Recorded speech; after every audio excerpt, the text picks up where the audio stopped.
thing, I got to noticing its eyes. Its eyes was real evil, real sinister looking. You know, the look it was giving me. 911, what are you reporting? Jesus Christ, you better... Sure. Seal! Hello? Get somebody out here. What's going on now, sir? That son of a bitch is about 6'9", I don't know. Do you see him now, sir? Yes, I'm looking right at him. Uh-oh.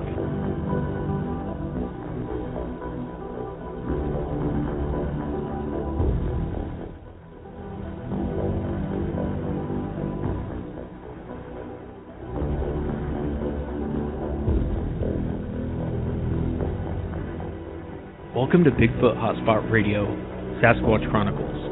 I'm your host, Wes, along with my brother Woody, and researcher, author, and friend, William Jevney. Let's start the show.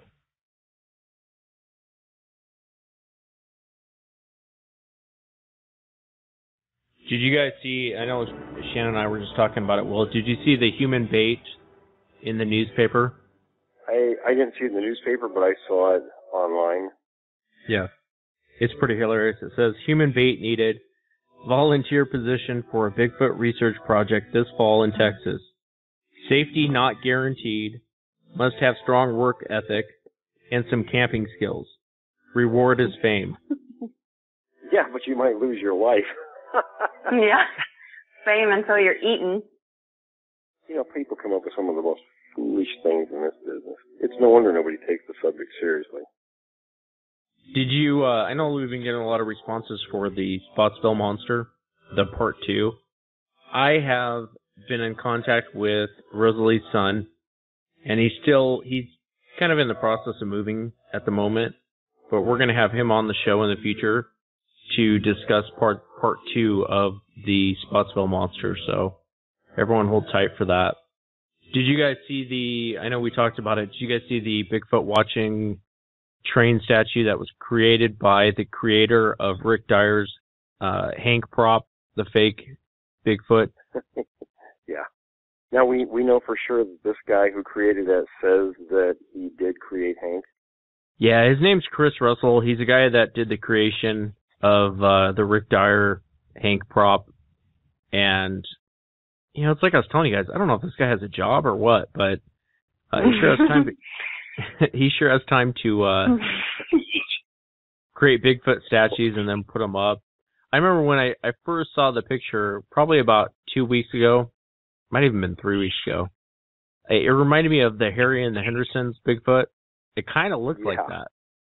That's going to throw a wrench in Dyer's February release of the autopsy on Hank.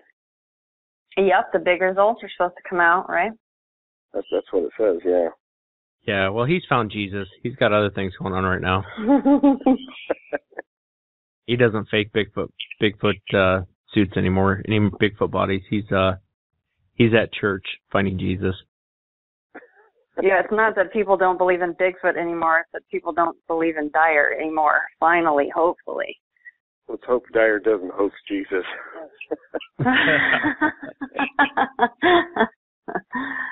He'll have a whole other horde of fans coming after him, you know? Well, the ramifications for Mr. Dyer might not be so good in the afterlife. Right. Really playing fire there. You know, there's a cool new movie coming out called Exist, and I was going to play a clip of it. The problem with playing a clip of this movie is it doesn't work in the audio format, the podcast format of our show, because it just sounds like a bunch of scary music and a bunch of scary sounds, and you don't really get a feel for what's going on unless you're watching it. Mm-hmm. But it's the same guy that created the Blair Witch Project. It looks good. I mean, kind of looks like your typical scary Bigfoot film. Yeah, I saw some of the special effects for it. It's going to be entertaining. It's sort of in the vein of what Justin Steele was, what he produced. Yeah, not it's kind of the same quality though.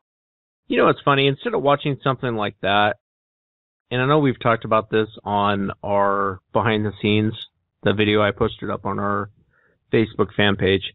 But you know, when it's more of the real stuff, it's really, really interesting. There's this documentary I'm going to post up on our Facebook fan page. It's On the Trail of Bigfoot. It was a 2002 documentary. It has people come on, talk about their encounters. They talk about this creature, if it exists or if it doesn't exist, and they bring different people on, but different people talk about their encounters. I find that way more fascinating than sitting down watching like a movie exists. Probably one of the first films, The Legend of Boggy Creek, the old one. And what was fascinating to me, the teenager when I saw that was, it was a lot of times the actual people who had the encounters were doing the reenactments. And to me, that just kind of put me on the edge of my seat watching it. Yeah, I think if it's based on a true story or it's based in reality, it's more fascinating than like a movie exists. Even though it looks good, I think it'd be fun to go watch it. I'll probably go watch it. But I think something more based on reality or based on a true story of events, like with the Legend of Boggy Creek, I think is more fascinating than made up filmmaker, Hollywood filmmaking. Yeah, I totally agree. Yeah, and if you get the people in the location of their sighting, I'm sure that just brings all the memories rushing right back. I don't care if it was probably 30 years ago. You can definitely tell the difference. Yeah, the only other thing I want to talk to you guys about before we bring the guest on was Dr. Anna Nakaris. She's a director at Oxford University, and she's the one that actually discovered the Sloloris, the primate. And it's a primate that's found in southern Asia. I know we're trying to coordinate getting her on the show, being that she's in a different country and different time zones and everything. But she said she'd love to come on the show and talk about Sasquatch, talk about the Sloloris. Did you guys know this is a poisonous primate? I'd heard that, yes. Yeah, that's incredible. Yeah, it's the only poisonous primate out there. It has a venomous bite. And it can cause scarring. It can cause death due to shock. And it's kind of a creepy little thing. Hopefully I don't offend Anna, but it's kind of a creepy primate. It does look creepy, I agree. And now that we know it's venomous, it's even more creepy. Yeah, I wonder why it would need to develop, the ability to be venomous. Why would it need a venomous bite to live there? That's very interesting. Yeah, it's a pretty tiny primate. It's pretty small. I wonder if that's kind of why it has the venomous bite. I wanted to welcome Carla to the show, and Carla had found tracks. She had seen the creature tracking her through the woods. It sounded like a fascinating story, and I wanted to go ahead and welcome her to the show. Let's start off with what you know about the subject of Bigfoot before you... I don't know. I just kind of looked at it maybe like a fairy tale, because my mom had told me a couple stories, and when I was younger, and I kind of forgot about them, but I guess just more like a fairy, just a fairy tale. Didn't really think much of it then. Right, just kind of, how long, it was just a story. How long ago did this event take place? The very first one with me and my son was in 2009, which it wasn't, we just seen the tracks, and I didn't really, he seen them, and he was got scared, because the ditches, we call them ditches here. They run off into a river, but they're the banks are 15 foot high. But the farmers around here pump them for rice, so they'll just kind of be almost dry, but they'll just have pools of water, little deep holes of water you can fish in and stuff like that. Right. And we used what were you doing? We were out there fishing. That's how you found the tracks. Okay. We found the track. He found the tracks, and he got scared. And I was I kind of thought when I seen, they did look like. They were a human, but huge, and I was thinking, well, could the sand have, expanded, but it had, so much detail, and it had, kind of the weird thing about it, it was, it kind of looked like a human print with the toes all looked human, but kind of, I don't know, kind of towards the middle, I guess, it kind of tapered down, had this little bit of a line, not a distinct line, but then a heel print. And after watching, doing some research, I guess it would be what they called, maybe a mid-tarsal break. And because I looked it up, because I was we don't have bear and stuff here. They're just deer is pretty much the biggest animal we have here, I guess. There's bobcats, but they don't get real huge. But I kind of, and we was trying to make the step, from one to the other. Because there wasn't, several I mean, it was like step, step, step, step. It walked right to this deep pool where we were walking to fish, and there was this big old pile of clams. They were all cracked open and had been piled up there. And I told him, I'm like, oh, well, coons can do that, you know. But I got creeped out, and I just tried to act like I wasn't scared, and it just kind of got, when to see how big this track was, or tracks, it was scary. It was just tracks, but I was thinking, how long ago was those made? And it's getting kind of dark time, you know, we were going to night fish, so it was towards the evening because we had to get up there, set up, and kind of get where we're going to be at, and then had our, you know, little flashlights and stuff. I wanted to get all set up so it wouldn't be dark once we started setting up. I didn't want to set up in the dark. And I kind of got a little creeped out, and I was like, well, let's just not, you know, we'll just not fish here. But I tried to take pictures of it, and I had a little flip phone, and I couldn't get, like, if I held the screen up high enough to get the whole track, couldn't see the whole, like, you just couldn't see it. I just kept getting chunks of it. But it had, like, distinct, like, if I put my finger in the sand, because it's, the sand here, because of the, you normally having water there, it's, the sand holds prints really well. Like, you can see, like, even a raccoon track, you'll see, like, lines in the creases of the hands of the raccoon, or the paws. And you could see all that in those tracks. It took about, I'm 5'5", it took almost 3 pretty decent strides for me to go from track to track, which I didn't step in them, I stepped next to them. Right. But anyways, I just got a little creeped out, and I just kind of told him, I'm like, oh, don't tell nobody about it. Don't tell them we found some weird-ass tracks or anything out here. I'm like, just keep your mouth shut about it. Just let it go. And then that was in October 2009. Never seen nothing out there, never, you know, heard weird stuff, but nothing that I couldn't say, you know, it could be a coyote or a fox or nothing too out of the ordinary. No problem there. We go back. We fish always about October, about when it starts cooling down. We go back out there, and we walked about a mile further down than what we was the first time, and we was looking at deer tracks and things like that and raccoon tracks, and I was pointing out different types of tracks to him, and we found some more of those tracks. And just the same thing. It just kind of, they would go from these pools of water, because you can walk down this river, and there's just pools of water, so you're down in the river. And it's got about 15 foot on each side of the riverbank that's up above your head. And it's out in the middle of, like, woods and fields, and it's out in the middle of nowhere, basically. We called it our honey hole, is what we called it. And so we were walking, and he's like, Mom, there's some more of those tracks. And I look, and it's kind of the same thing. Only this time it looked like there was maybe a scar or something on the foot, because you could see like looked like a indentation in the sand where it maybe had a crease in the foot, up towards like just past the toes, like where your pad would be right past your toes. Right.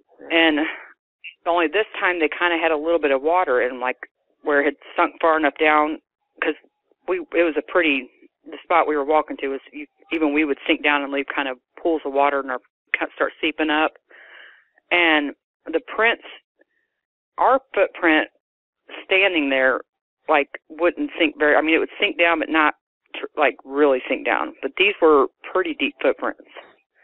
And you could see, like, it just looked like it was maybe pretty fresh.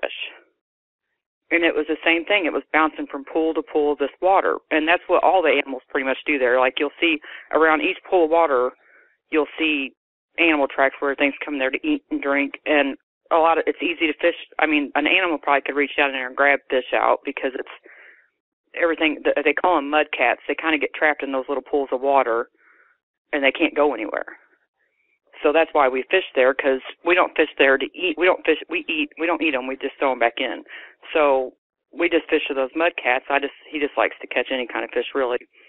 And so I was like, well, that's kind of weird. And I told my mom about it, and she was like, well, you remember the story that what happened to our neighbor, don't you? And I said, no. And she said that in around 83, 84, she said that they had a neighbor that had raised hogs, and he had a hog that something had happened to its leg, and it only had three legs. And she said what can only be described as a Bigfoot was out there messing around. The animals was going crazy, and he went and got my grandpa, and they both went out to the barn, where the hogs was, and by the barn, and they seen one had snatched a hog up underneath its arm, and it was a big hog, and took off running with it. I was like, "Are you serious?" I was like, I remember hearing that, and I didn't think too much. I was like, "Well, I don't know." I said, "I can't say these." I said, I don't know. I don't know much about tracks, but it was enough that, as big as they were, that was scary to me, because it was just me and my son. We didn't have no gun. We just had fishing poles. And I kept trying to logically think, like, what could make a track that big? And a human wouldn't be down in those spots with no shoes on, because around here people throw off they might throw an old washer off or old tires, or, there's this junk everywhere. You might find a piece of tin sticking, a sharp piece of tin sticking up out of the ground. And because it floods here a lot too. So all that stuff kind of gets washed off in these ditches. And, nobody would be out there walking around barefooted. That would be stupid. You'd get hurt. You'd step on something, without a doubt you would end up with a sliced foot or a rusty nail or something like that in your foot. And so she had told me about that story, and that even kind of just made me think. I was like, well, I didn't think they would be around here. And for some reason, when she told me that story, I thought that happened, the way she told me, I thought it happened when they lived in southern Illinois. But until here the other day, she told me, she's like, no, that was all here. She said, just down on T Highway, which is about, driving, it's about 10 minutes from my house. And 10 minutes from that spot we were fishing. And I told Mom, I was like, I always thought that was all that happened in southern Illinois. And she said, no. And she said the one that grabbed the hog was on T Highway. And she said, we also had a house, she said, in Fairdealing, which is, it's kind of all right there in one area. We have a lot of little towns. It's a lot of little towns, but they're more like villages, because like Fairdealing might have 100 people in it. And the town by T Highway has maybe 50 people in it. That's probably exaggerating. And the town I live in has got about 400 to 600 people in it, give or take.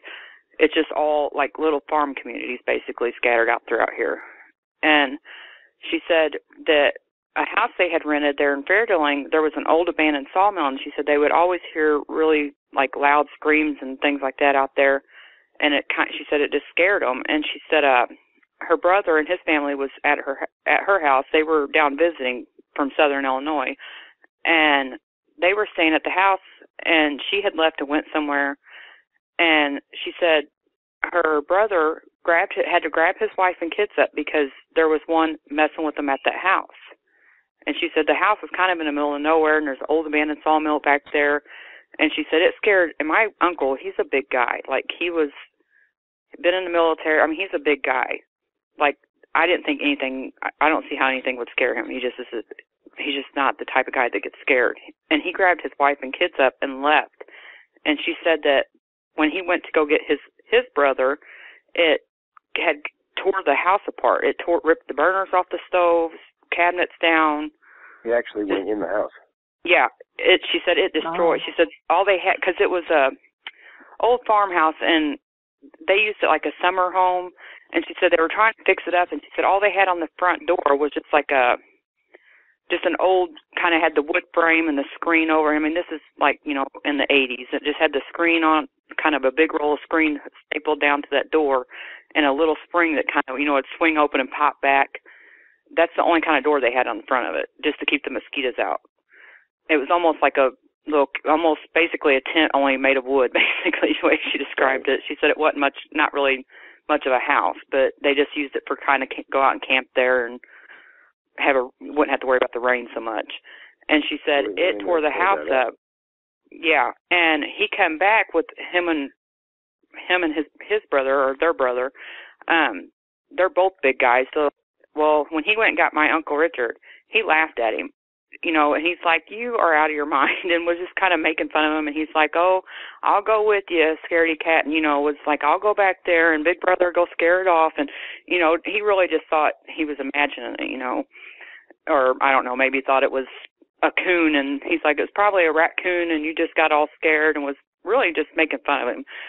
And so they both went there, left his wife and kids, at my Uncle Richard's house, and my Uncle Larry went back and my Uncle Rich went back to the house that happened at, and that's when they realized everything was tore apart. And my Uncle Richard had brought his beagle with him, and the beagle took off doing its bark after something, and whatever it was, picked the beagle up and threw it against the house and almost killed it. It broke 2 of its legs and fractured its shoulder. And they said it couldn't hardly walk. And they said you could just hear thump, thump, thump, thump, and they said it was running towards that old abandoned sawmill. So she told me, and she's like, that's all within a 10, 15-minute drive of where me and my son seen these tracks. So I found the tracks in 2009 in October, not the same day in October, and I couldn't even tell you what day in October it was. I just remember it was October because we was getting ready for Halloween. And 2010 we found tracks, and then 2011 we found tracks, but there was like a smaller set by it. Like it was like a big set and a little set. Not little, but littler than the big ones. And I could put my foot, see, I wear a size 8, and I could put my foot toe to toe, and my foot was not nearly that wide. Like I'd probably maybe stand foot to foot, and that'd be about the width, and then toe to toe still wouldn't be quite as big as that track. But I don't know, I was creeped out by it, but I don't know, I guess kind of talked myself out of what it could, I was like, there's no way that's what it is. They're not around here. That's ridiculous. Like, they probably don't even exist. And I'm like, I just had this thing that's like a fairy tale. It's just a scary story people tell is what I kind of thought of it as. And so, anyways, November comes, and my son wanted to go hunting. And I said, well, we'll walk down there to them woods, and we can hunt right there. And so, no big deal. I take him for his first hunt. He had said, everybody in school's killed a deer but me, and I want to kill a deer. And so I go to take him out there, and we're getting all set up and stuff, and get all set up, and he's like, I don't want to be here. And he had been, I don't think he slept a wink that night because he was so excited about going hunting. I kept telling him, you get some sleep if you're going to hunt in the morning. He's like, I can't sleep, I'm excited. And he was, checking his backpack to see if he had his calls and his scent, and, he was all just, trying to make sure he got everything, and just all kinds of excited. Well, like, we get out there, and he's like, are you kind of creeped out? And I'm like, no. And I said, it's just because it's still kind of dark. It ain't even daylight yet. I said, it'll get daylight and you'll be fine. And then we're sitting there, and it sounded like something was walking. Of course, we're thinking deer.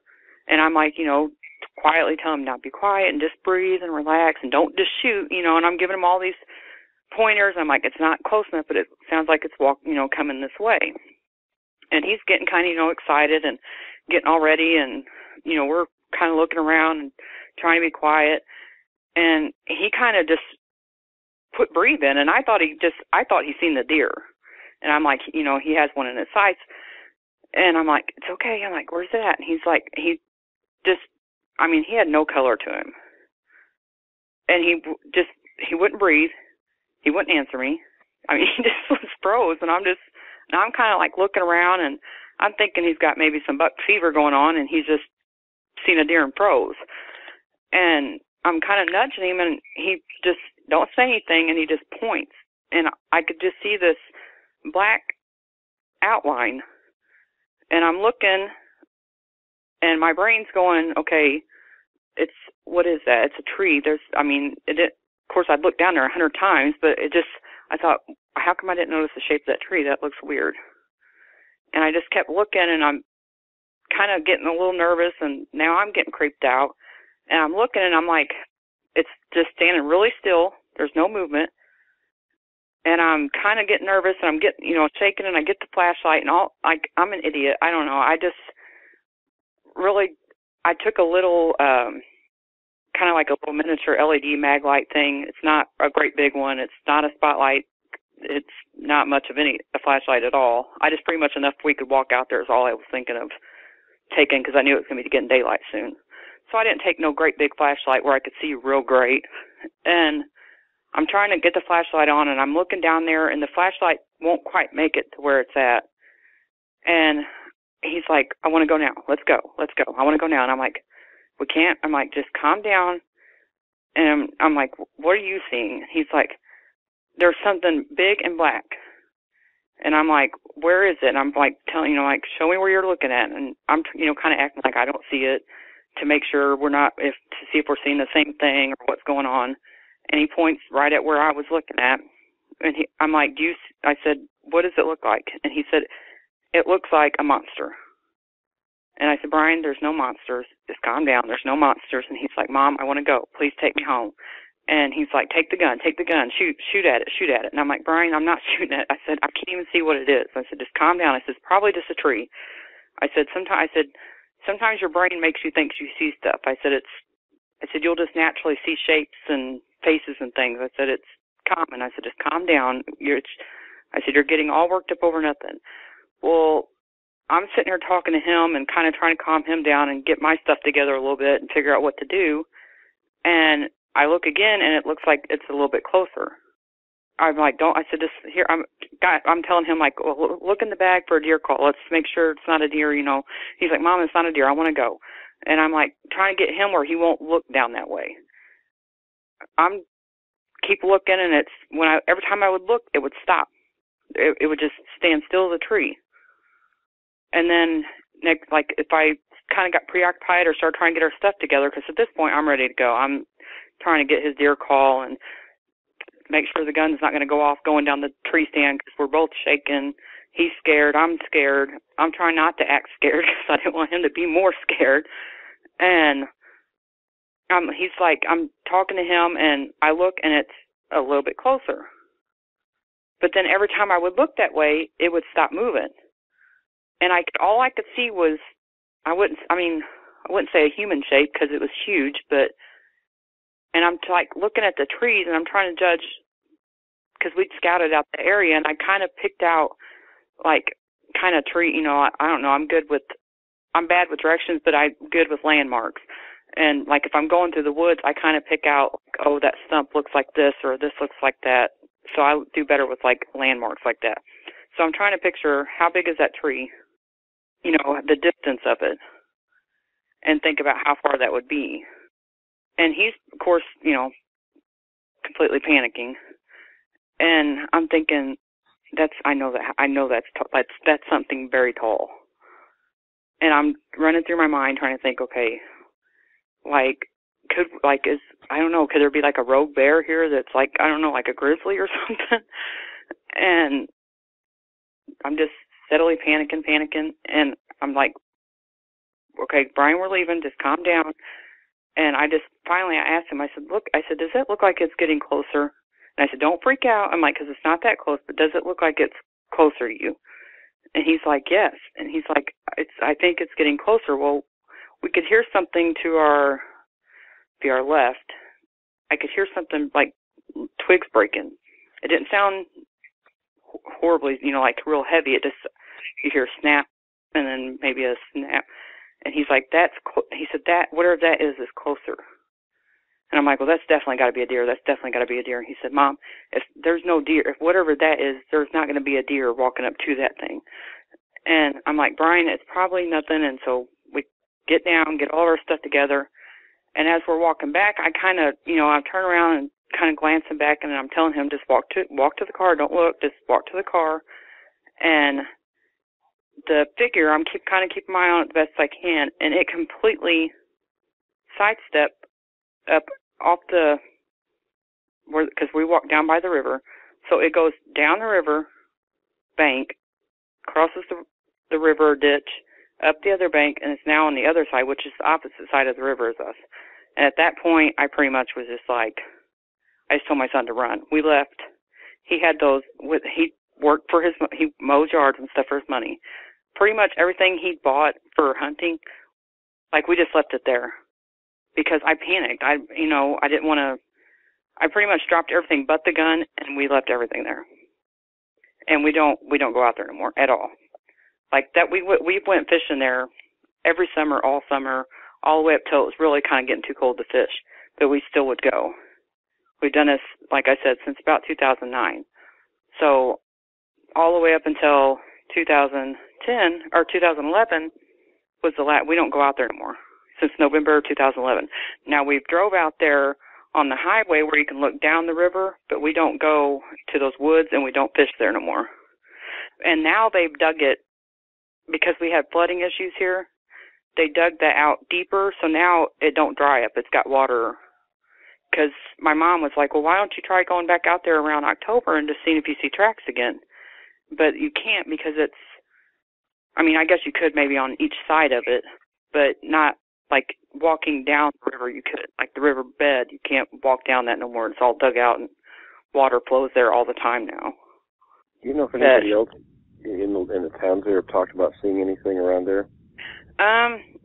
Some of the older people have, but nobody that I like necessarily. I mean, I've talked to people that's talked about it. Or kind of the same thing. I just always thought it was kind of the older generation, what I thought, telling stories. You know what I mean? Just right. Nothing I ever thought, well, you know, that's definitely happened, or you know what I mean? It was just like they would, like I've had old people tell me, you know, don't go out. You don't need to go out in the woods out here, you know, because I'm, you know, being a girl, and at the time I was a single mom, but I tried to do stuff with my son that a dad would do. You know, I didn't want him to kind of miss out on that kind of stuff, so like hunting and fishing, and so I kind of taught myself to hunt and try to do boy things with him. And they would, you know, I would ask, you know, usually the older people around here that know a lot about the area, I'm like, well, you know, can you hunt out here? Is there any, you know, where's some good fishing holes? And there was, you know, a lot of areas that they would say, you know, just, you don't need to go traipsing off through there. And they'd be like, you know, there's stuff out there. And I was like, oh, well, they probably that's probably a good fishing hole. They don't want me out there, or they don't want me taking my kid out there and fishing. It's kind of what I thought. Right. Because I just really didn't think, I didn't necessarily think that there's no possible way they could exist. I just didn't think that they would be, I figured if they did exist, they wouldn't be around here. I mean, we have a lot of deer, and now they're supposed to be bringing trying to reiterate the black bear. They're bringing some here and trying to get them a breeding population here. But it's what I heard. I've never even seen one. That could be just a rumor. I've heard older people saying that they're bringing the black bear back because they said they had I guess they had been pretty well killed out or wiped out or a long time ago, long before my time. And we just never, I didn't think, have anything big here. Carla, how old was your son when this happened, when he saw this? He'll be 14 this December. Okay. So he'd been 9 years old, and then, of course, 3 years in a row, now the hunting incident, he would have been 11. But the first time we've seen the tracks, he would have been 9. But he hasn't gone back out since? Oh, no. Even to go fishing? No. And the only place he will fish, now this kid, he has ADHD, and fishing was the one thing that he could do and be completely calm. I mean, he could fish for hours and never move a muscle, never say a word, just fish for hours. The only place he'll fish is ponds now. He don't, like, as far as, I mean, me and him used to throw on a backpack with some peanut butter and jelly sandwiches and just walk down, you know, rivers or ditches and just, I mean, because I didn't really know of a whole lot of fishing holes, and we just kind of do it like an exploring thing. Like, that's why a lot of it will be done in, like, October, because people don't go out really in the woods here in the summer months because you'll get eaten alive by ticks and mosquitoes, because we have a lot of rice fields here, so mosquitoes are horrible. So a lot, you know, in the summertime we didn't go necessarily traipsing off through the woods, but when it started getting cool and the mosquitoes went out and you wasn't getting ate up by ticks, we'd just throw on a backpack and we'd go find a fishing hole. And that's why we called that one our honey hole, because he always, like, no matter when we went there, he would catch, I mean, it may just be perch, but he would catch something there. So we called that, and we didn't never tell nobody about our little spot because we didn't want other people going. He's like, I don't want nobody else going there. They'll catch all our fish. And that was just kind of mine and his time to just go do stuff. So we'd throw on a backpack and just walk these rivers and find little spots that nobody else went to. And before you guys decided to finally head for the car, you know, at its closest point, can you guess about how far that was from you guys? I'm terrible with measurement. It was, I don't even know how far. I really honestly couldn't tell you, other than when I first seen it, it just, I mean, I couldn't see any, it was just enough I could kind of just see an outline. You know what I mean? Like, I couldn't tell. That's why at first I thought it was a tree and that I hadn't noticed, and my mind might have been morphing it into a shape, or, you know. How about car light? you know how many maybe car lengths away it might have been? Let's see. I drive an Envoy, so probably, let me think of this. Maybe 6, 7. But it was dark. I mean, it was dark. I'm not gonna lie. It wasn't a whole lot of moonlight, foggy. You know, it was dark. Probably less than 100 feet then. And that's why I just kept thinking it's a tree, it's a tree, it's a tree. But I kept thinking, well, why is it, like, it just kept getting more, like, clearer. You know what I mean? Like, right, wow. Right. Yeah, it's crazy. There's very few stories that creep me out, but that one creeps me out, Carla. I don't blame your son for not wanting to go fishing anymore. Yeah, or over like by the creek anymore. Now, if there's a guy with us, you know, I guess maybe he feels a little more protected because, you know, I was trying, I'm trying to be the big person and not completely lose my shit. I'm sure he could hear it in my voice. You know what I mean? I was, yeah. I was visibly shaking, and because I'm just thinking, how am I, like, what am I going to do? It's just me and him. Nobody knows where we're at, and I don't really know what to do. I'm like, you know, I just don't know what to do. I'm not going to shoot at it because it's huge. And I'm like, I don't know what the hell to do right now. And so I'm thinking, you know, what's going through my mind is great. You know, I've really messed up. We're both going to get killed, and nobody's going to know where we're at. And I've got 2 girls. Was what was going through my mind is, you know, what have I done with my, you know, I've really messed up here, you know, kind of out of my league with my son, and I've taken him out here and I just didn't think to tell anybody exactly where we was going to be hunting at. I was kind of dumb about it, you know, but I was just trying to, like I said, where we live at, the school lets out a full week for deer season. Deer season's a big deal around here. They let school out for a full week. You know, when you left the area, that was the right thing to do. There was no staying, and that's why we just don't go back there. I'm like, and I've had people back, like my husband, he's like, well, we can go out there. I'm like, no. I'm like, I said, I'm not going back out there. And I was like, I don't think you can understand how scared I was. And I didn't tell him about it until actually I talked to you guys because I felt like he was going to hear me talking and be like, what the hell are you talking about? Because I didn't want people to be like, that's what, especially in a small town, and I don't know, being female, I don't want people to be like, well, it could have been a raccoon track. You know, just something stupid. And I'm like, because the only person I told was like, oh, it was probably just the sand had washed out and made it shaped like a footprint. I'm like, well, why would it do it? Like, I said, okay, I'm not going to lie, that went through my mind. Was it just kind of a spot something had sunk in and it just happens to be shaped like that? I said, but what's the odds of it being like step in that shape? And I'm like, it wouldn't just do that every so often. And I said, because I honestly thought about it. I said, if I'd just seen that one, I would have thought that exact same thing. Was it just kind of the sand washed out or something had stepped there and it kind of made that print? You know, that's what I would have thought. But not just step, and from basically little fishing hole to little fishing hole down this river to little water puddles. Yeah. Yeah, it's curious. And the pile of clams. It was clearly looked like something had just sit there, cracked them open, and ate them. It was just piled up. Yeah, there's so many particulars of your story, Carla, that ring true as far as even the stuff your mom was talking about. Yeah. You know, the dwelling that was tore apart reminded me of the cowman story. That was very, very similar to that event.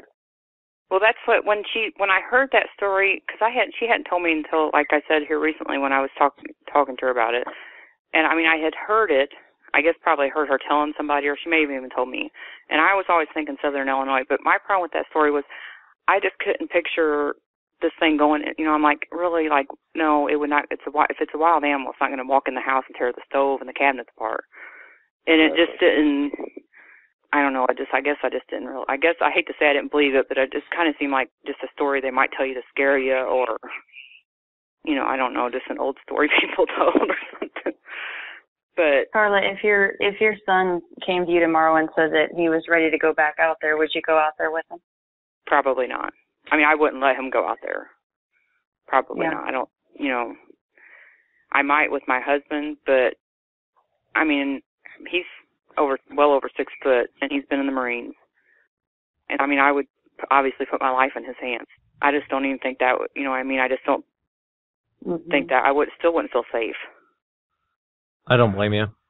You know, it's funny, the tearing up the house that you were talking about, I'd love to say I've never heard that before, but I've heard that a few times. And almost kind of the same way that you're describing, ripping the cabinets out, ripping the... It's not uncommon. Yeah, it's not really that uncommon. As soon as the people left, it seemed to trigger that. Yeah. Yeah, that's what, I mean, he took his wife in, because my grandma and grandpa, they're the ones that actually originally got that place. And then, like I said, it was for, like, my mom, my aunts, my uncles, different ones would stay there at different times, or some of them, at, sometimes at the same time. But my grandma and grandpa had, let me see, I think it was 30-some-odd grandkids. And we all just kind of played out there in the yard. Everywhere they lived, it was like that. But we would all get together, and there would be kids running everywhere. And my mom said she always felt like the more kids that was there playing, the more noises you heard from around the sawmill area. Mm-hmm. And she said that's when you would hear a lot of the screams. And she said, I'm talking this, she said, when you would hear those screams, she said, she said, I can't describe how scary those sounds were. And she said, but we kind of put it in the back of our mind because it was always at that old sawmill. She said, I guess just, I don't know if it, for whatever reason, it decided to come up that night, but for my uncle to be scared, that scares me because he's a big guy and he just ain't, I mean, he hunts. I mean, I just don't see him getting so scared that he would yank his wife and kids up and leave. Yeah. Yeah, that's usually a pretty drastic measure. And of course, my other uncle just made fun of him, but once he got there, he was scared too. And then it hurting the dog. And which my uncle, he said, I'll never understand why it didn't just kill that dog. But he said it just picked it up and threw it in our direction. And he said, and the dog hit the house. And he said, I really thought it killed it. Because he said it laid there, the dog laid there and kind of like jerked. And he thought it had hit it hard enough it either broke its neck or done brain damage. And he said, but, the dog ended up living. It wasn't in really great shape. It was beaten battered, but the dog, every time, he said when they went back, after that, and, so they didn't stay there that night. But during the day, they got a hold of my grandpa, and my uncles, all they went and looked at the house, seen what damage was done, and started cleaning it up and stuff. And he said, after that, anytime they would go there, the dog, he said, would almost wet itself being outside. Like he said, every time they would take it out to go to the bathroom, it would just sit and shake and like be, like looking from side to side, like it was watching, just waiting for something to grab it. And he said, this little beagle, he said, I can't believe it went off after it anyway. He said, but it was just, just hauled ass out there, into the dark. And he said, next thing you know, this thing just comes flying and smacks up against the house. I can't think of too many animals that will pick up a dog and throw it besides, human or right, primate. If it was like a bobcat or something, it would have just killed it. It wouldn't have chunked the dog. But again, I seen the movie Harry and the Hendersons, and for some reason when I'd heard them talk about it throwing that dog, the part where it throws the dog and the guy catches it or whatever, I think, that's what I pictured in my mind. And kind of when I pictured Bigfoot, that's why I guess I thought it was a fairy tale, because when I pictured Bigfoot, I pictured that thing. So it was just, that's why I always say it's like a fairy tale. I mean, it was just kind of like a movie, it was just something that people talked about, but it wasn't. Yeah, it's something that most people don't, they don't have any real concept of until they walk into one. If that thing would have got enough where I could see any kind of feature, I honestly probably would have had a heart attack. I don't think, like just seeing what I seen, the huge outline, that was, because the width of this thing was just, I don't even know. I don't know, it was huge. I can definitely understand that. That's a terrifying encounter, Carla. Yeah, I don't want to have another one. I mean, we still go out and when I got on the one that you said about the any other reports around here. Now I did get on I think I told you I reported to BRFO, and then they contacted me, but I kind of had started watching that show and it was so dumb that I quit watching it. So I just, after I reported it and they tried to email me back, I just ignored it. I just didn't answer. I was like, I'm not talking to these people. Sorry about clapping. That show is silly. Yeah, and so I'm like, I'm not responding to these people because it's just, I'm not doing it. But on that same site was a report of a woman, I think it said a woman and her mother, and it said it was anonymous, and said that they had, I think, almost hit one or seen one on T Highway, and it was, I think, in the early 80s when they seen one there, which would have been all around the same time that happened to my mom and my uncle and all them, was kind of all in that, like, early 80s, between 80 and 85. Right. But that woman had, I don't know if she almost hit it or just one had crossed the road, but that report was on there, and that was the only one I seen on there. I was like, oh, well, I didn't feel as stupid because I'm like, well, somebody else, I mean, they don't want to say who they are, but they seen it and over there on T Highway. So I'm not the only person that's had something from around here. But then when my mom was like, she's like, no, that was in Fairdealing and T Highway. And I'm like, that happened to us. And I'm like, so that's in that same time area. That's, I know at least 4 different people that's seen it in that area. And our little fishing hole is not right. It just, I'm sure there's plenty of people that seen it. Like my husband's mom said that her dad always told her, because she would cut to the woods from her husband's house to her dad's house, because she kind of took care of him and cooked for him and stuff. And he'd tell her, once it starts getting dark, you don't cut, you drive the road, you don't walk through the woods. He's like, you drive over here. And she said, I don't, she thought maybe she always thinks there's a cat. Because their animals has chased stuff even here recently. Something's been out there and killed emus and things like that out there, and their donkeys.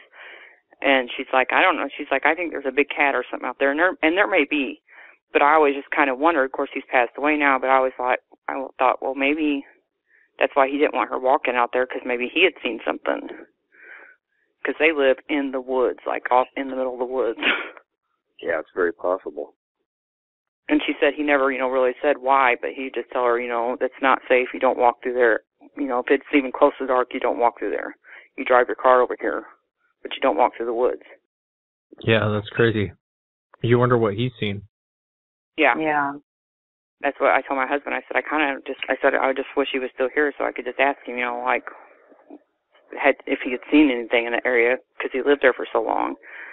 And it's so thick woods. Like around here, there's not a lot of people. I mean, it's just not a lot. It's mostly field and woods.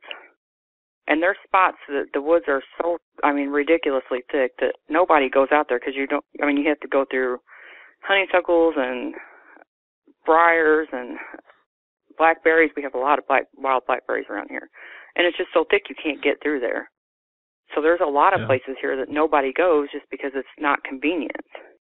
Yeah. And the only other story I heard was an old man told my aunt one time that he said they migrated through here, because the place we fished, you can actually, if you walk that river, it will lead you into Arkansas.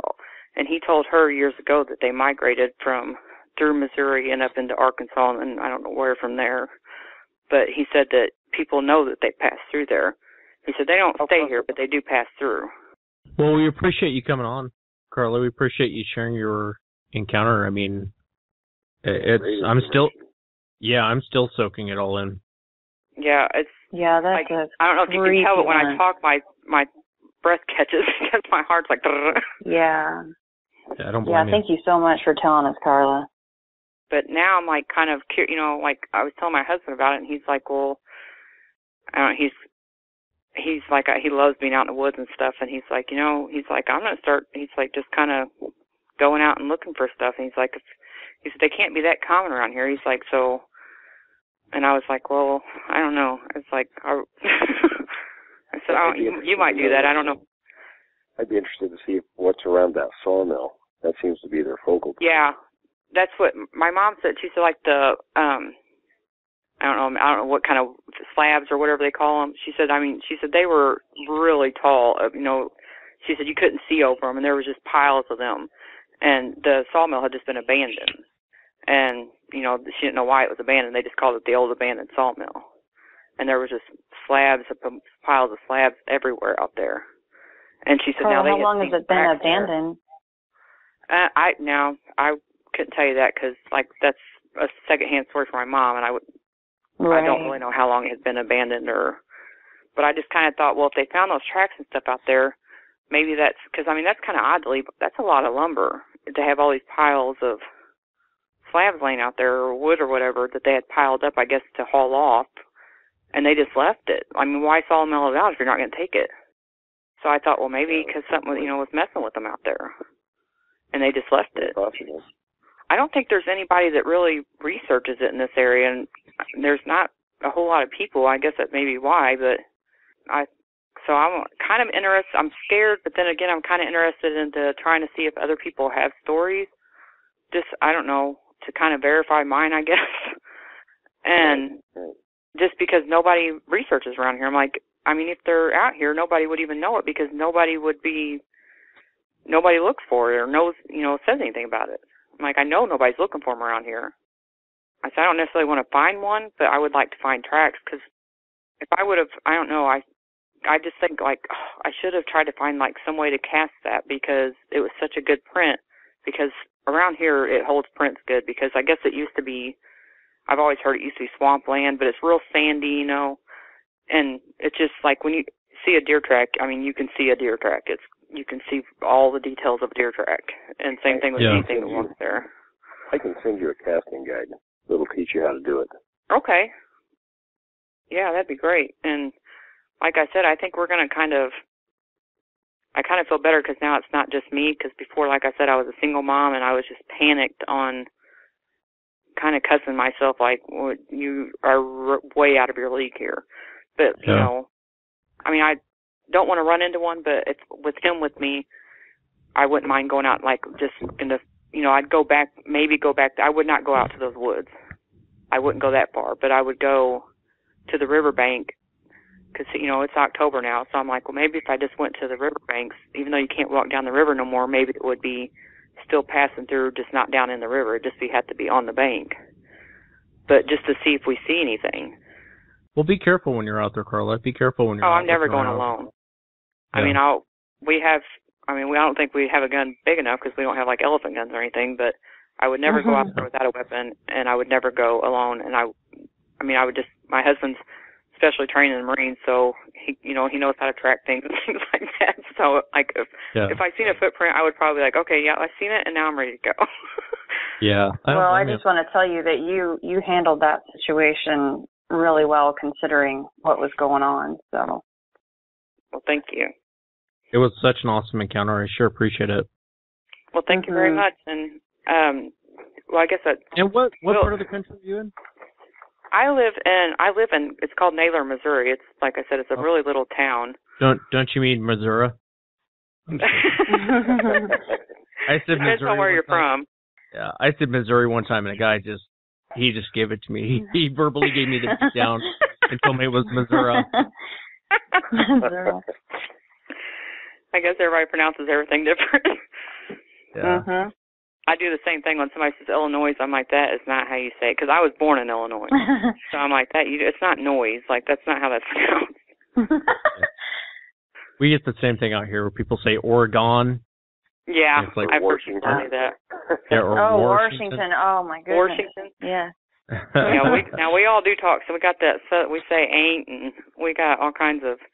What was funny is my son had a spelling test, and he spelled Kentucky like Kentucky, like C-U-N. Oh. He said, Mom, I sounded it out. And I said, we are hillbillies. You don't sound things out and spell it. That's awesome. I'm like, it doesn't do us any good to sound stuff out, because then that's where we get the people thinking we're rednecks. I was like, his teacher just put a big smiley face by the word, like, oh my gosh. Yeah, what else do you do? He's definitely a redneck. Kentucky. I sure appreciate it, Carl. I sure appreciate you coming on and sharing. It was an awesome encounter, and it was actually a lot of the stories you shared were awesome. Okay. But I appreciate your time, and thanks for listening to my story. And good night, everybody. Bye-bye. Good night, Carla. That's one of the better ones we've heard in a while. I was not expecting that. That is so cool. It kept moving closer. It's again, remember how I say things repeat in this subject with these stories? With the dwelling torn up after the people left, it's instantly, my mind went to Cowman. And there are other accounts just like that one.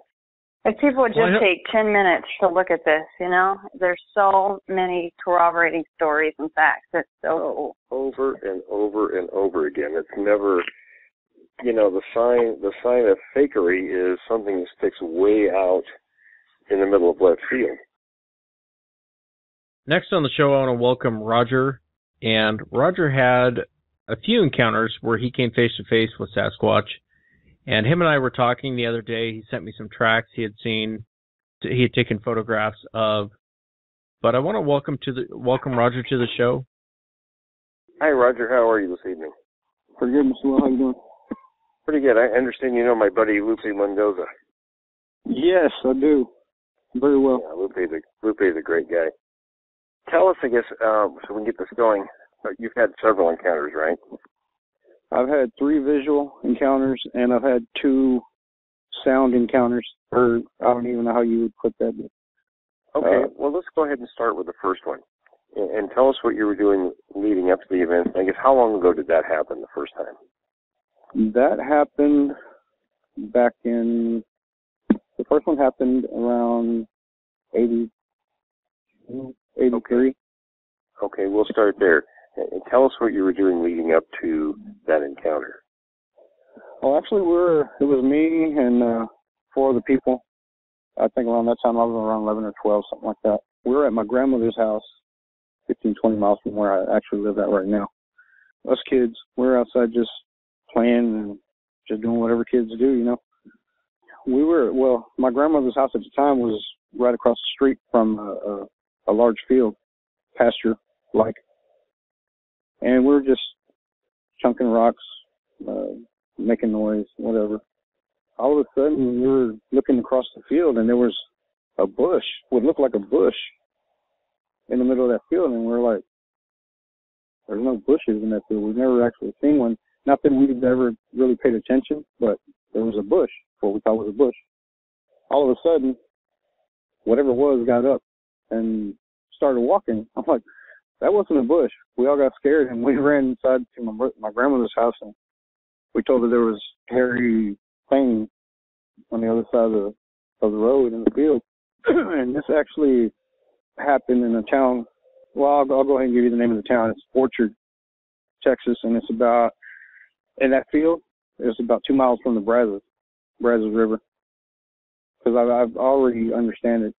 They access through creeks and rivers and stuff like that. Yeah, that was one of the incidents. I mean, it didn't do anything, but it walked off towards the where the river was at. The river, like I said, was like 2 miles from there. So it started walking that direction, and we didn't see it anymore after that. Okay. The second encounter happened about a year or 2 later. Where it happened was in a place called East Bernard, Texas, little town. We had actually already moved to where I currently live right now. And my dad had an old 69 Impala. And the house that was there was like maybe a block away from the landlord's house. And the landlord had a salvage yard there. Well, my dad went to go pull a motor for his old 69 Impala because his motor had blown out. So we went over there one Saturday, and it was me, my dad, my uncle, and my cousin. Well, they were taking the other car apart so that they can pull the motor. And me and my cousin went down in between our old house, our old rental house, and the landlord's house. There's a pond off to the side in between, inside the pasture, inside the tree line. And one thing I got to mention about that part of where this incident took place is called the river, or the creek of the river is called San Bernard. We went to go to the little pond so we can mess around, and we were catching minnows and stuff. And, well, we were there for about 30 minutes, me and him, and I finally got bored of it, so I crossed the barbed wire fence back to the other side where the turn row was, because in between the landlord's house and our old rental house was a turn row, and from that turn row there was a cornfield. Well, anyway, when I stepped across the barbed wire fence and I got into the middle of the turn row, I don't know why, but I looked towards our old rental house. Right when I looked up towards the house, I saw something hairy, big, right in that turn row, pulling corn from the stalks. And that sort of gave me a real quick shock. I looked away for a second and looked back to see if that's what I was really looking at. And the second time I looked, it was still there. So I turned around, walked, I think I walked because I didn't run I know if, as a little kid, I even know, you run away from something that's going to chase you if it sees you. So I just walked away calmly and I got back over there to where my dad and my uncle were and sat right there where they were working. And he said, I thought you were playing. And he's like, I'm like, no, I'm done playing. I'm going to stay right here. I'm not moving anymore. And that stayed till we left that afternoon after we got you pulling that motor. And I didn't tell anybody about that, so I just kept it to myself. And that was the end of that. Now, the third incident happened actually here where I live. The incident happened because every evening after we ate dinner, we would give our dog, we had a dog named Rex, and we would give him the table scraps and whatever was left over. So my mom sent me and my brother out, and we usually used to go get rid of him where his doghouse was, behind a little lean garage. Well, I mean, it had a slant. It didn't have the pitch on it. It just had a slant. That's why I said lean. We were going to go throw it behind it, but as soon as we came off the porch, and we had, mind you, we had one of those big flashlights that take the big 9-volt square batteries, the big flashlight. So anyway, we got off the porch. Just as soon as we got off the porch, we started lighting the way towards the garage, and there was something big standing there, looked at us, and the main thing I remember about that was when the light hit whatever was eyes, they brightened up amber like yellowish amber, and all I seen was teeth and eyes, because that light was pretty strong. It's not like a little regular light flashlight. This thing lit up its face and half of its body. And yeah, actually, wow. What triggered that was a picture that was taken in Florida of that swamp ape or that skunk ape behind the palmetto leaves. That picture I know circulated around pretty much. It looked exactly like that, but big. The top of the garage was at least 9 foot, and it stood a little bit above, or maybe just almost even with the top part of that lean or that slanted garage. Like I said, it didn't have a pitch like a regular garage. It had like a lean on it. So at the highest part of the highest part of the garage was at least 9 foot. But needless to say, after we saw that, we had to step up to the porch, with the use of stairs. I didn't even use a stairway. I jumped up on the porch. I didn't even look back. We dropped the table scraps. We both jumped up on the porch. I said, we didn't even use the steps. It was at least, for us being little kids, it was high enough to where we would have had to struggle, but we didn't struggle that time. Needless to say, my mom still made us go get rid of it, and we walked out of our porch onto the main road, which is like 3rd Street or 4th Street. 3rd Street and Avenue G was the actual crossroads or cross streets of where the house used to stand here in town. But we, like I said, she made us go back out there, and we came out to the street. Instead of going through our yard, we came out to the street, walked the length of the house and where the garage was at, still lighting up the back of the house and the garage. I forgot to mention this, but right behind there, off Cattle Corner, is a store, a little drive-in store, and it's all lit up. But the back of our house was like I'm saying, dark. But we lit up the back of the yard because we weren't, and we walked as quiet as we could because whatever we saw, we didn't know if it was still there or not.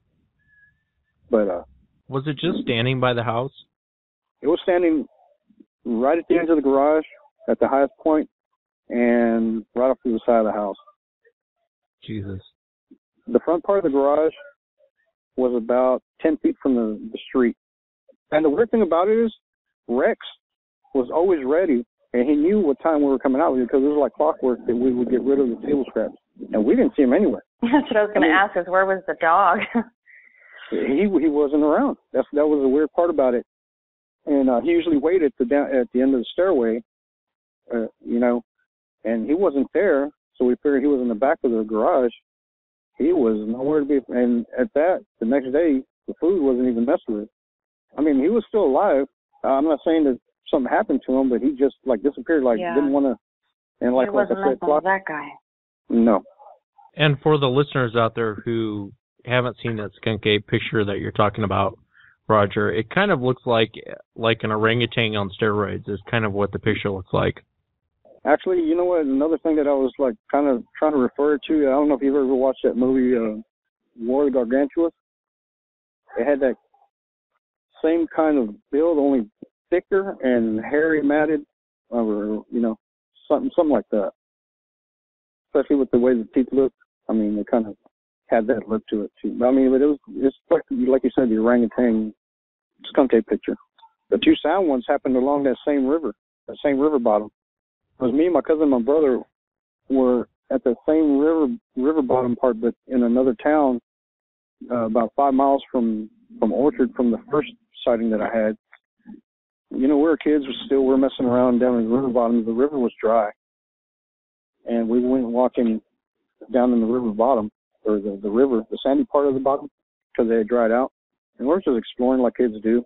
We went about, from my grandmother's, this is the second house that my grandmother was living at in Wallace, like I said, 5 miles from Orchard. So we went as far as we could go. Me, my cousin, my brother started walking back. About midway, about midway that we came back, something on top, because this part, I got to explain, this part of the river bottom had, if you look on both ways, inside the river bottom, the walls of it were at least 10 foot on both sides. So it's the very bottom of the river. Anyhow, midway we started hearing some footsteps from the top, and we're like, oh, well, there's probably somebody in there. Probably somebody who's walking in the woods or in there. All of a sudden, we can hear some heavy breathing, and I was like, oh hell! So I told my brother and my cousin, I said, when I tell you to, run, don't look back. And as soon as we did that, you could hear vibrations from the top echoing through the wall of the river, the walls of the river, and it was running through brush. I mean, it's pretty thick with brush, palmetto leaves and all that up on top. And there's wild grapevines and all that. So whatever it was, I mean, if it was a regular human, it couldn't have run through there. And I already know that. Growing up and messing around in the woods and stuff, you can't run like that. Not up there. Well, whatever it was, like I said, you could hear the vibrations from the top echoing through the walls of the river. We got to the entrance of where we came down into the river, and luckily there were some people there seining fish out of a little ditch that stayed filled with water and fish. And we're like, okay, there's 2 adults and kids there. So we kind of stayed around them and helped them seine a little bit. And then as soon as we were done, we were like, okay, we're leaving now. And the guy said, okay, well, thanks for helping us out. And we're like, no, thank you. And we left. We climbed up out of the river and we left. So that was, and then it stopped. It stopped about maybe 20, 25 yards before. I guess it could see the people down. Whatever it was, I'm pretty sure it could see because it stopped 20 or 30 yards before you got to that entrance. That's terrifying. And, as soon as we climbed out, we never went back. I don't blame you. And then the second one, and the very last time I've ever seen her anything, it was 2003 along the same river bottom.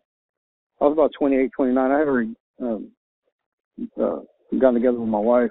I was already, like I said, 27, 28, 29, something like that. And we're at a fishing dock inside the park there's a little park called Catherine Bates, or something like that, park. It's in the town called Kennelson. Well, anyway, it was after work, and I wanted to go fishing, and we went over there to that pier, that dock, and it's on that river in that river bottom. And we were there for about maybe 10, 15 minutes. I didn't even get to fish because all of a sudden, off in the distance, real heavy snaps, branches being snapped. And I told my wife, I said, "Did you hear that?" She said, "No." Well, she's from the city, so she really doesn't. She's not really accustomed to hearing noises in a forest or. But growing up, and like I said, messing around in the woods like we did when we were kids, we heard everything. You can hear when people are walking on leaves. You can hear people walking through brush that, just if there's not a path, you hear stuff like that. You understand what those sounds are and try to understand what those sounds are. Growing up in basically growing up in the woods, messing around in the woods. Well, anyhow, like I said, I hadn't dropped my line in about 10 minutes. All of a sudden, I heard the tree branches snapping, and all of a sudden, something took off full speed towards the dock where we're at, running through those palmetto leaves. And it was far off in the distance enough to where I could tell. I told my wife, I said, "You know what? You and the kids get in the car, take the keys," because I had everything. I had all my fishing equipment all spread out on the dock. I had my tackle box, my 2 rods, just everything all to where I could just throw it in the car because we had a Mitsubishi Eclipse at that time. But anyhow, like I said, I told her to jump in the car, take the kids with her, take the keys, lock the door, something happens, and get out of here. She goes, "Why?" And then she finally heard what I was hearing. So she hurried up and got the kids and everything, and I was reeling up my rods and putting on my stuff and keeping an eye on where the palmetto leaves, where the sound was coming from. As soon as I got there, as soon as I got everything all wound up on my rods, I didn't even adjust them in the back of the car. I just laid them in the car, put the trunk down, put my tackle box in it. Didn't even, have time to put the bungee cord around it because there was no room for rods, but I still went fishing like that. But, what I'm saying is I just laid them in there, closed the trunk, got in the car, and left. When you hear the large snaps and then something bolting right to your position, that's the sound of it's time to go. Yeah, exactly. Mhm. Well, be safe, man. Appreciate you listening to the show. Appreciate you, coming on, sharing your encounter. I know it wasn't easy for you, but we sure appreciate you taking the time to tell us the stories and, go over all the different things that have happened to you. And I don't know if you ever had a chance to look it up, but what I was telling you the other day when you called me about the casting they made out of those river bottoms just in the courthouse in Wharton. I don't know if you ever got a chance to look at that or... Oh, I never got a chance to look that up. Yeah, they put the cast of the footprints in the courthouse, like on display. Really? Oh, that's interesting.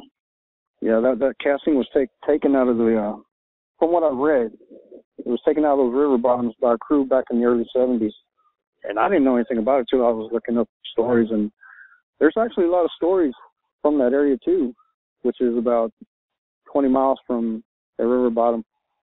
They took, like I said, they took a casting out of there, and it's supposed to be on display in the courthouse in Wharton. I wanted to thank you for coming on the show. I wanted to thank you for, like I said, I appreciate you listening. I appreciate you sharing. I know it's not easy. Well, I tried listening to the podcast.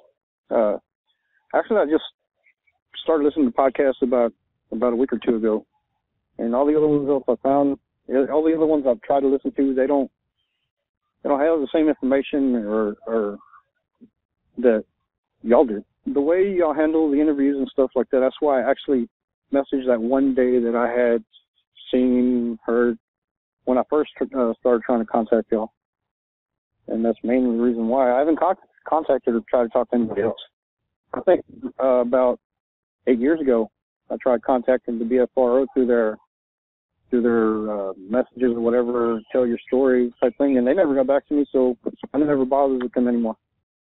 I appreciate it. Appreciate you saying all those kind things, man.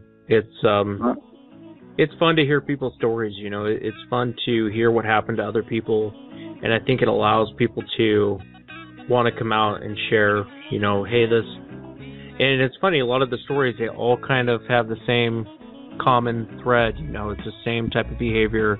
It's usually the same type of descriptions. We appreciate it, man. Thank you all very much for listening to me. I had never told anybody else till now. Appreciate it. All right, buddy. Thank you. Take care of yourself. Good to hear. You too. Absolutely. Have a Thank good you. one. Bye. Bye-bye. Well, we want to thank our guests tonight and, of course, all of our wonderful listeners. We thank each and every one of you, and we will see you guys next time.